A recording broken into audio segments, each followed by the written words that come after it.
अभिवादन स्वीकार कीजिए दोस्तों नासिर का। एक छोटी सी कहानी आपके लिए लेकर के आया हूँ। कहानी क्या, ये जो कुछ भी है वो सच्चाई है, इससे मुंह मत मोड़िएगा। मैं जानता हूँ कुछ लोगों को इससे बुरा भी लग सकता है और कुछ लोग इसको नेगेटिव वे में भी ले सकते हैं, लेकिन जो है वो सच है। अभी इस बात को सुनने के बाद भले आप लोग इस बात को न माने, लेकिन अकेले में इसको सोचिएगा कि क्या ये सच है। एक बार एक सेठ ने एक शोरूम खोला और एक बुजुर्ग को इनॉग्रेशन के लिए बुलाया।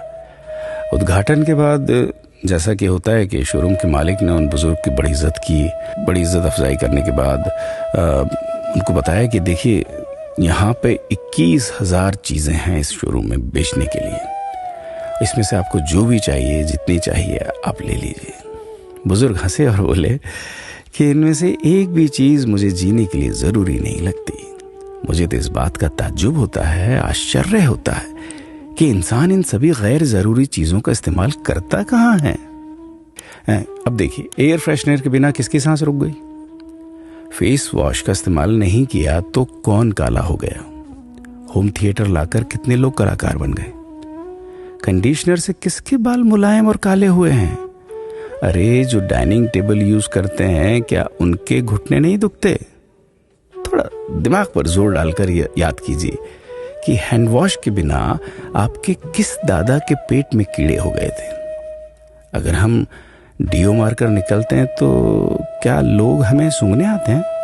एक्चुअल में तो हम सभी इस प्रकृति को चुनौती दे रहे हैं, वरना बुगला जो होता है वो शैम्पू से नहाता है क्या? मोर अपने रंगों को संवारने या बचाने के लिए कौन सा कंडीशनर या फेस वॉश इस्तेमाल करता है? कभी किसी बिल्ली को मोतियाबिंद होता देखा है? किसी खरगोश के बाल कभी गिरते हुए या सफेद होते हुए देखे हैं? इनहेलर या बाम के बिना भी कुत्ते के सूंघने की क्षमता उतनी ही तेज है।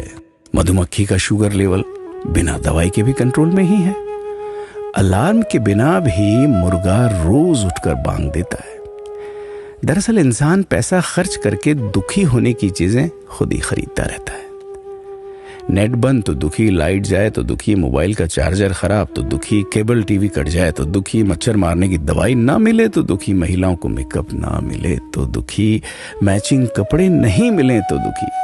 आजकल इंसान 10 मिनट में 20 तरह से दुखी और परेशान रहता है।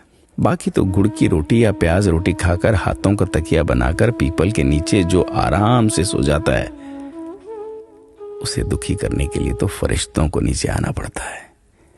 ये सब देखा देखी का खेल है।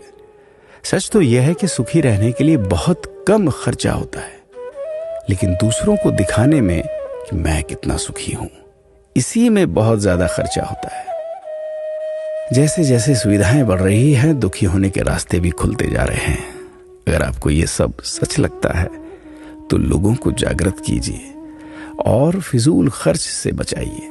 दोस्तों, खुद सुखी होने के लिए खर्च कीजिए, दूसरों को दिखाने के लिए नहीं। लेकिन अपना ख्याल रखिएगा।